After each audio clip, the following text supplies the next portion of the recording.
masih suasana tahun baru, jadi saya menyapa kita. Selamat tahun baru. Tuhan Yesus memberkati. Bapak Ibu dan saudara-saudari yang dikasihi Tuhan, tema ibadah kita di awal tahun ini menarik karena bicara soal kekayaan. Ketika kita mendengar kata kekayaan, maka umumnya manusia akan mengarahkan pikirannya pada hal-hal yang sifatnya duniawi, kepemilikan duniawi, harta benda, baik itu rumah, kendaraan, uang, perhiasan, dan barang-barang mewah lainnya. Apapun yang kita miliki di dunia ini, orang cenderung memandangnya sebagai kekayaan. Dan itu tidak salah. Ketika orang bicara kekayaan, maka umumnya orang akan cenderung mengarahkan pikiran dan pandangannya soal hal-hal duniawi. Tetapi Bapak Ibu dan saudara-saudari yang dikasihi Tuhan, perlu kita sadari bahwa kekayaan duniawi ini hanya akan kita nikmati dalam kesementaraan hidup yang fana ini. Jika kita bijak dan menikmatinya dengan baik, maka kekayaan duniawi ini akan menjadi berkat, baik bagi diri kita, bagi keluarga kita, dan juga bagi orang lain. Sehingga kekayaan duniawi ini tidak selalu dipandang buruk, karena itu juga adalah pemberian Allah untuk menjadi berkat. Namun Bapak Ibu dan saudara-saudari yang dikasihi Tuhan, jika berkat atau kekayaan duniawi ini digunakan dengan tidak benar, maka akan berakhir dengan kesia-siaan belaka.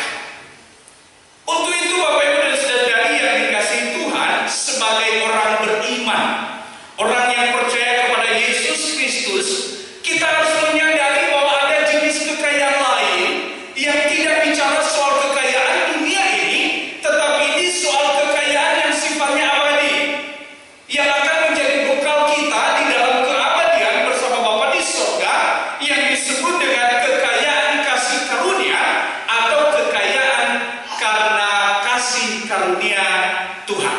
Dan ini menjadi tema kita pada pagi hari ini. Kita baca bersama-sama 1, 2, 3. Kekayaan karena kasih karunia Tuhan. Pertanyaannya, kekayaan seperti apakah itu? Kekayaan karena kasih karunia itu bentuknya seperti apa?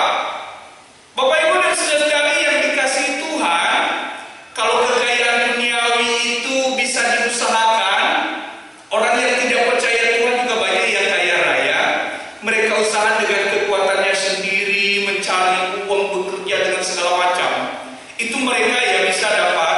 Tetapi kekayaan karena kasih karunia ini, kekayaan yang sifatnya itu hanya bisa kita dapatkan semata-mata karena pemberian Allah saja, karena karunia Allah saja, bukan karena kemampuan kita untuk memperolehnya.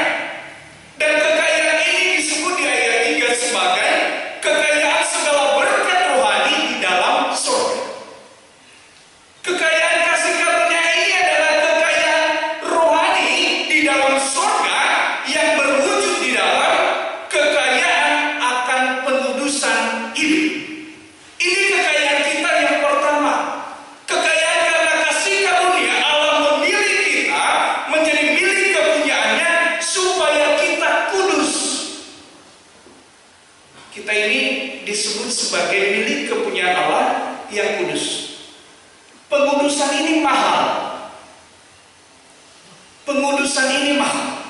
Tidak bisa dibeli dengan uang. Tidak bisa dibeli dengan harta kekayaan yang kita miliki. Juga tidak bisa dibeli dengan perbuatan. Allah memilih kita supaya kita kudus. Dan untuk menguduskan itu dibutuhkan yang namanya pengorbanan. Sehingga kekayaan kita adalah bukan hanya kekayaan duniawi saja, tetapi ada kekayaan pengudusan yang membutuhkan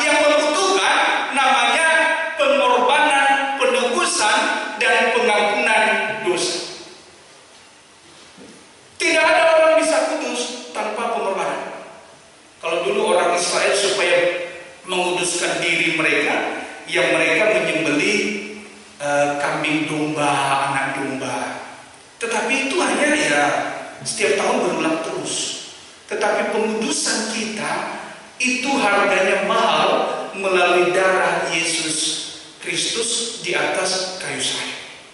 Kekayaan kita adalah kekayaan pengudusan yang melalui pengorbanan, penebusan, dan pengampunan dosa. Ini menjadi kekayaan yang luar biasa yang tidak dapat kita beli, tidak dapat kita raih dengan segala sesuatu yang kita miliki di dunia ini. Ini kekayaan rohani kita. Dan ini kekayaan kita hanya oleh karena kasih karunia Allah saja. Allah yang kaya itu mengaruniakan kekayaannya kepada kita karena Allah adalah kudus. Maka setiap orang yang dibawa ke hadapannya harus dalam keadaan kudus. Allah tidak mau bercampur atau berurusan dengan orang-orang yang masih belum kudus. Karena itu ketika engkau berhadapan dengan Allah, kuduskan dirimu, sucikan dirimu. Dan itu telah kita peroleh melalui pengudusan di dalam Yesus Kristus. Ini kekayaan yang akan kita bawa di dalam keabadian. Kekayaan di dunia ini kita tinggalkan, tetapi kekayaan pengudusan sebagai orang-orang kudus ini menjadi kekayaan yang akan kita bawa di dalam keabadian bersama Bapa di surga. Anda percaya bahwa Anda sudah dikuduskan?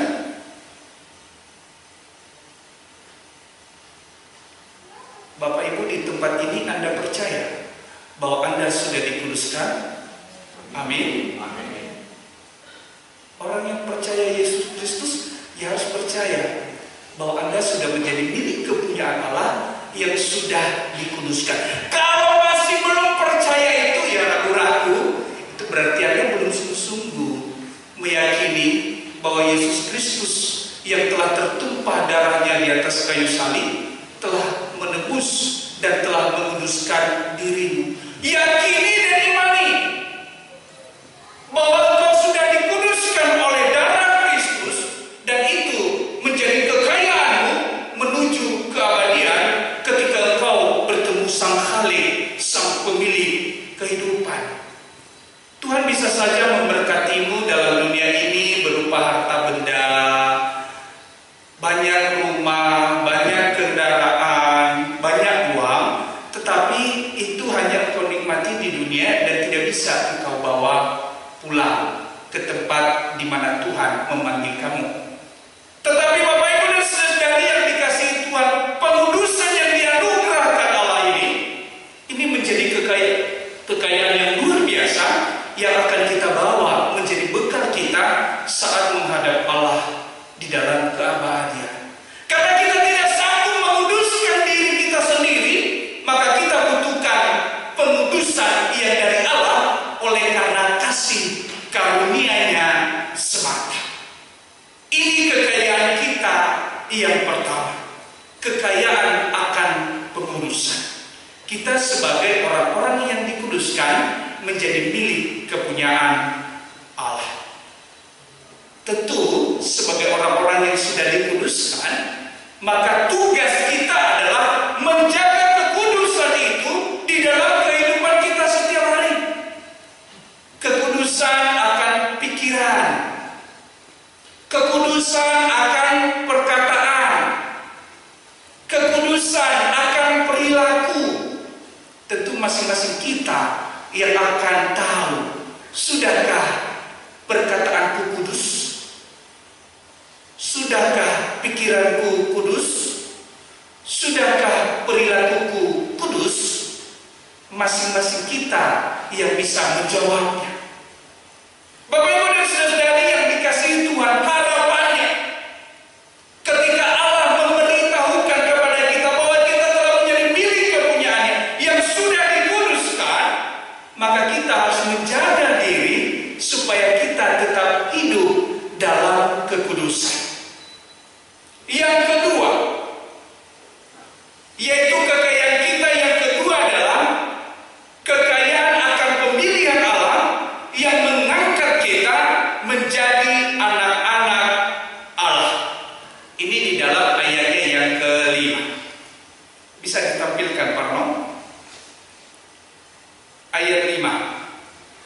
Kita baca bersama-sama 1, 2, 3. Dalam kasih Ia telah menentukan kita dari semula oleh Yesus Kristus untuk menjadi anak-anaknya sesuai dengan kerelaan kehendak-Nya. Kekayaan kita yang kedua adalah karena kasih karunia Allah, kita diangkat menjadi anak-anak Allah. Apa kelebihannya? Kalau sudah menjadi anak-anak Allah, kelebihannya adalah kita menjadi ahli waris akan kehidupan yang kekal di dalam surga. Ini berkat Allah yang luar biasa. Yang bisa hidup bersama Bapa di surga ya bersama dengan anak-anaknya.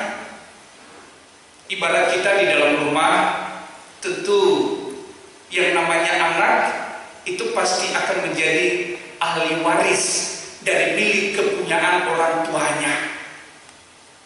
Walaupun kadang-kadang ada orang tua yang lain memberikan juga warisan kepada orang lain, tetapi tetap saja yang utama adalah anak-anaknya. Bahwa ada orang lain yang bisa ikut bersama-sama kita di dalam rumah, yang tetap saja yang menjadi ahli warisnya adalah anak-anak dari si empunya rumah. Tidak mudah untuk menjadi anak-anak Allah. Untuk menjadi anak-anak Allah itu dibutuhkan tadi kekayaan yang pertama, yaitu pengudusan melalui penebusan dosa. Sehingga dengan itu, ketika kita sudah dikuduskan melalui penebusan, maka kita beralih dari posisi sebagai orang yang sudah mati karena dosa menjadi orang yang hidup karena kita menjadi anak-anak Allah. Dan itu sudah ditentukan Allah sejak semula. Ini bicara soal predestinasi kalau ajaran Calvinis yang mengatakan bahwa sejak semula manusia sudah ditentukan siapa yang selamat dan siapa yang tidak. Tetapi kita tidak seperti itu. Predestinasi bagi kita, pemilihan Allah adalah pemilihan yang terbuka. Allah merencanakan menyelamatkan siapapun di dunia ini, dan siapa yang menerima dan menyambutnya, merekalah yang diselamatkan. Sehingga tidak ada persoalan, oh ya sudah, karena kan dulu saya sudah ditentukan tidak selamat, ya sudah, mau bagaimanapun tidak selamat. Ini kan persoalan. Tetapi pemilihan Allah sejak semula ini adalah pemilihan Allah bahwa Allah menginginkan semua ciptaannya, semua manusia ini diselamatkan, akan menjadi anak-anaknya. Sejak kejatuhan Adam dalam dosa, Allah sudah merencanakan untuk menyelamatkan manusia ini. Hanya persoalannya manusia banyak yang bebal, banyak yang memberontak, tidak mau menerima panggilan Allah, tidak mau menerima uluran tangan Allah untuk mengangkatnya dari lumpur dosa itu, diangkat menjadi anak-anak. Sehingga sampai sekarang banyak yang tidak percaya kepada Yesus Kristus. Tetapi bersyukurlah bahwa kita yang hadir di tempat ini telah menerima itu. Sehingga ketika kita hadir di tempat ini, kita hadir sebagai anak-anak Allah. Kita sebagai anak-anak berhak hadir di dalam rumah Allah. Dan kita ada di dalam rumah Allah ini sebagai ahli warisnya. Bukan lagi orang lain yang hanya tamu. Kita sebagai anak, pemilik, pewaris kerajaan Allah, pewaris kehidupan yang kekal. Ini kekayaan yang luar biasa. Tidak bisa juga dibeli dengan apapun juga. Tidak ada orang lain yang bisa membeli, oh Tuhan saya mau menjadi anakmu, boleh nggak? Saya beli dengan uang, saya ganti dengan mobil, saya ganti dengan perhiasanku. Nggak bisa. Ini semata-mata pemberian Allah. Yang dibutuhkan adalah kita mau menerima, terbuka menerima pemberian Allah itu, supaya kita menjadi anak-anak Allah. Ini kekayaan yang luar biasa, yang tidak bisa kita dapatkan dari manapun di dunia ini. Bapak Ibu dan saudari yang dikasihi Tuhan, Allah mengangkat kita menjadi anak-anaknya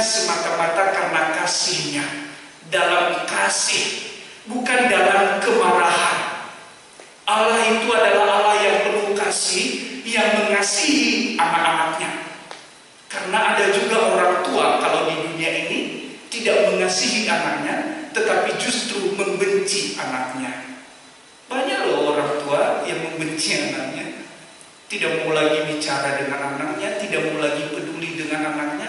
Kalau dia sudah sakit hati dengan anaknya, ya dia akan dendam. Tetapi Allah tidak begitu. Karena kasihnya, meskipun kadang-kadang kita jatuh ke dalam dosa, asal jangan disengaja sajalah. Karena ada juga orang-orang pikir, oh, yang penting kan saya sudah jadi anak Allah. Ya sudahlah, yang namanya seburuk-buruknya anak gak akan lepas dan jadi sebagai statusnya sebagai anak. Sehingga dia sengaja berbuat dosa karena berpikir, ya kan saya sudah jadi anak Allah. Ya itu namanya jadi anak Allah yang palsu, gak betul-betul telah menjadi anak Allah. Bahwa kita berdosa karena ketidaksengajaan, ketidaktahuan, itu yang akan menjadi Allah akan kemudian mengampuni. Yang namanya Allah dalam kasih, ya kasihan toh, anaknya jatuh ke dalam dosa tidak disengaja, Allah hendak mengangkat dia supaya hidup. Bapak Ibu dan saudari yang dikasihi Tuhan, tentu kita juga perlu menanyakan diri kita, status kita sebagai anak-anak Allah, sudahkah kita ini menjadi anak-anak kebanggaan Allah atau tidak? Orang tua senang sekali kalau anak-anaknya itu membawa nama baik bagi keluarga. Anak-anaknya berperilaku baik, berkarakter terpuji, mulia, sehingga menjadi kebanggaan orang tua. Allah tentu juga sangat ingin kita yang sudah diangkatnya menjadi anak-anaknya ini, menjadi ahli warisnya ini, menjadi anak-anak kebanggaannya. Caranya bagaimana? Contoh terbaiknya adalah Yesus Kristus sebagai anak sulung Allah yang telah datang ke dunia. Ia telah menunjukkan ketaatannya sampai mati di kayu salib. Kata kuncinya adalah pada ketaatan. Sebagai anak-anak Allah, sudahkah kita taat pada perintah Allah atau tidak? Sudahkah kita taat pada firman Tuhan atau tidak? Kalau kita sudah taat, itu berarti kita akan menjadi kebanggaan Allah. Tetapi kalau kita hanya menjadi anak Allah yang kemudian tidak taat, maka kita belum menjadi kebanggaan Allah. Harapannya kita sebagai anak-anak Allah yang sudah hadir pada pagi hari ini, kita akan menjadi anak-anak yang taat kepada Tuhan. Amin.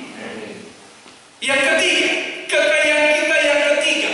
Kalau tadi yang pertama kekayaan akan pengudusan, yang kedua kekayaan kita sudah diangkat menjadi anak-anak Allah itu semata-mata karena kasih karunia. Kekayaan kita yang berikutnya atau yang ketiga adalah kekayaan kita akan hikmat dan pengertian. Itu di dalam ayatnya yang ke-9. Bisa dinaikkan Pak Nok, ayat 9. Kita baca bersama-sama. 1, 2, 3. Sebab Dia telah menyatakan rahasia kehendaknya kepada kita sesuai dengan rencana kerelaannya, yaitu rencana kerelaan yang dari semula telah ditetapkannya di dalam Kristus. Untuk mengetahui sebuah rahasia itu dibutuhkan hikmat dan pengertian. Dan Allah telah mengaruniakan itu kepada kita sehingga rahasia keselamatan yang dulunya tersembunyi itu sekarang telah disingkapkan, dinyatakan kepada kita sehingga kita tahu. Kita jadi tahu status kita sebagai apa. Kita jadi tahu jalan keselamatan itu dari mana. Kalau dulu orang masih mencari-cari, mereka pun melakukan hukum Taurat ya karena mencari-cari, belum betul-betul tahu di mana keselamatan, belum sungguh-sungguh tahu apa jalan keselamatan. Mereka berusaha taat, mengikuti hukum Taurat 1 sampai 10, bahkan ada ratusan kalau dirinci, tetapi selalu gagal karena mereka masih mencari-cari. Allah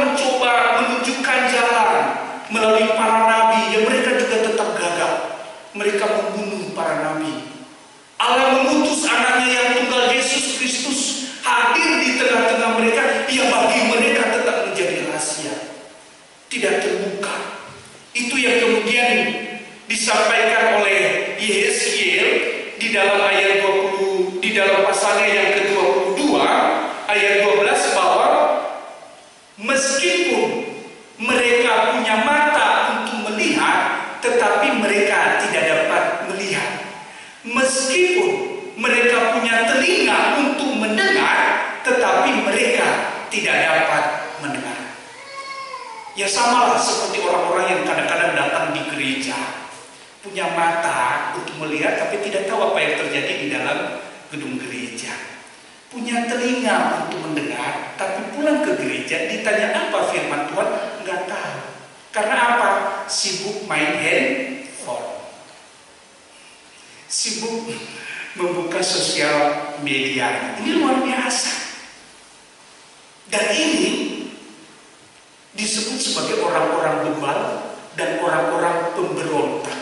Sehingga rahasia ini tetap tersembunyi bagi mereka. Bapak Ibu dan saudara yang dikasihi Tuhan, Allah telah mengaruniakan kepada kita hikmat dan pengertian sehingga kita jadi mengerti jalan keselamatan itu apa. Ya, jalannya adalah melalui Yesus Kristus, yang ketika Ia bicara, akulah jalan dan kebenaran dan hidup, tidak ada yang dapat datang kepada Bapa kalau tidak melalui aku. Sampai sekarang banyak sekali orang yang tidak tahu jalan ini, ataupun kalau dia membaca jalan ini, dia tidak memahami, tetap bebal dan tetap memberontak, tetap menolak jalan ini, sehingga dia tetap berjalan menurut jalan yang dipikirkannya sendiri, sehingga ia tetap dalam kemiskinan rohaninya. Kekayaan duniawi yang akan menjadi fokusnya, tetapi kekayaan rohani yang akan menjadi fokus kita. Bapak Ibu dan saudari yang dikasihi Tuhan, kekayaan karena kasih karunia Allah ini semata-mata diberikan kepada kita, bukan karena kita berhak, bukan karena kita sudah lebih baik, tetapi semata-mata karena pemberian Allah saja. Kalau kita bandingkan di dalam Efesus pasal 2 ayat 1, dia berkata, dahulu kamu sudah mati karena pelanggaran-pelanggaranmu, tetapi sekarang engkau telah hidup karena engkau sudah tahu jalan menuju kepada kehidupan. Kita sudah tahu jalan itu, karena itu jangan serong ke kiri atau serong ke kanan. Menjalani tahun baru 2021, tentu ada banyak harapan-harapan yang ingin kita capai. Jangan sampai karena kita berniat mendapatkan apa yang kita harapkan, yang kita cita-citakan itu, kemudian kita memilih belok ke kiri dan belok ke kanan. Tetap berjalanlah di jalan yang benar, di dalam jalan keselamatan, dan bahwa segala kekayaan duniawi ini Tuhan akan berikan juga kepada kita ketika kita dianggap layak untuk menerima. Banyak orang mencari kekayaan duniawi, Allah tidak beri. Itu juga bisa jadi karena Allah memang melihat ini orang ini tidak pantas untuk mendapatkan lebih. Tapi Allah memilih orang-orang tertentu untuk diberi lebih, karena Allah tahu orang-orang itu juga akan berbagi kepada orang lain. Jadi kalau kita mendapatkan kekayaan duniawi, tidak usah berlebihan banyak, tetapi berbagilah. Karena itu adalah karena karunia Tuhan juga di dalam kehidupan kita. Kekayaan karena kasih karunia Tuhan itu berupa kekayaan pengudusan hidup, kekayaan akan penebusan dan pengampunan, kekayaan akan pengangkatan kita menjadi anak-anak Allah, dan kekayaan akan pengertian dan hikmat bahwa jalan keselamatan itu adalah hanya melalui Yesus Kristus. Ini akan menjadi bekal kita yang kita bawa di dalam surga untuk kehidupan yang kekal. Bahwa kita mencoba memenuhi segala kebutuhan hidup di dunia ini, tetapi jangan sampai lupa untuk hidup menurut kehendak Allah. Fokus kita bukan mencari kekayaan duniawi, tetapi fokus kita mempertahankan kekayaan rohani yang sudah dikaruniakan kepada kita. Yesus Kristus sudah berkata juga di dalam Matius 6 ayat 33 berkata, tetapi carilah dahulu kerajaan Allah dan kebenarannya, maka semuanya itu akan ditambahkan kepada.